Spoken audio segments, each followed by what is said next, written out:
Welcome to another week of reviews from an absolute no one who gets it 100% right, who is the authority, who knows exactly what they're talking about. It's Twincher from Abstract Music, here to enlighten you on the good stuff released this week. Before we get too entrenched, remember, like button, subscribe button, bell thing, comment. Let's get it going. Alright, well, let's see what we got lined up for this week on the abstractmusic.com. So I'm excited to listen to this one, Manifest by Amaranthe. I listened to them once before and I was very impressed with how they managed to combine metal and pop. And I know some of the fans or maybe the band themselves wouldn't like to be called pop, but it toes the line. They've got very talented vocalists and a male singer who could do those dirties and them cleans. The production was very clear, which is very important when you combine two genres like that. It felt like to me they were towing the line and almost going into the territory of symphonic metal, never actually fully getting there, but just enough to be a good tease. So together we give this a 7.5. Okay, so Endarkenment by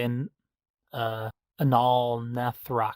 Anyway, this album was probably the most brutal thing released this week. And what's further more impressive is that this is also the album with the greatest production quality this week. It seems like this band doesn't really take it too seriously. There's things in there that I found to be jokes, like maybe the album name, Endarkenment, is a slight at the extreme dark metal. And as I am only showing the edited cover, if you want to know what the real cover is, it's in the parentheses in the names of one of their songs. And that's as far as I'm willing to go say about that. What do you get when you combine a pig and a rooster? As I like to pretend that I am also a musician, listening to this made me a bit jealous. But where does this band get off being so talented, not taking themselves seriously, and sounding just absolutely phenomenal when I have to flex all my creative muscles just to sound okay? Anyway, well done. This album earns an 8.5 this week. What's coming up next?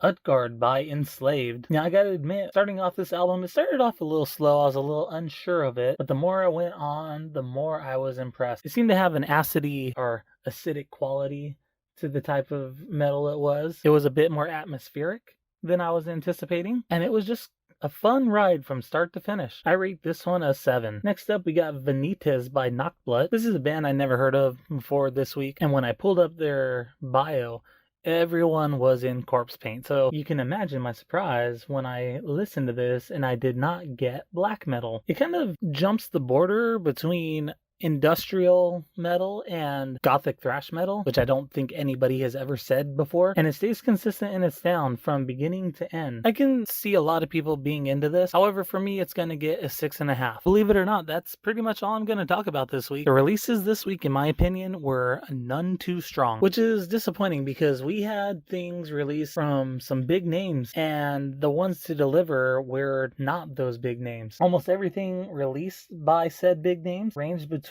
just below meh to downright awful. Sure, maybe there could be this reason, that reason, and the other, but it seemed to me like a lot was being released and was hoping would be carried out just by the names that crafted them. So all in all, this week, artists need to hide their report card from their parents. Hope that I don't call checking in, asking where that signed report card is, because some of you deserve to be grounded. That was the week, according to me, in metal. Leave a like, leave a comment, get me a subscription. I have a couple of those, literally a couple. Like to see them grow. And hit that bell notification. I'm anticipating next week to be an even better week than this week, so maybe we could get something on the books and people could tell me why they agree with me instead of telling me why I'm such a dum-dum when it comes to metal. No one's actually did that, but snubbing the big names will probably get me that if anybody knew who I was. Thank you for your patronage. See you at some point next week.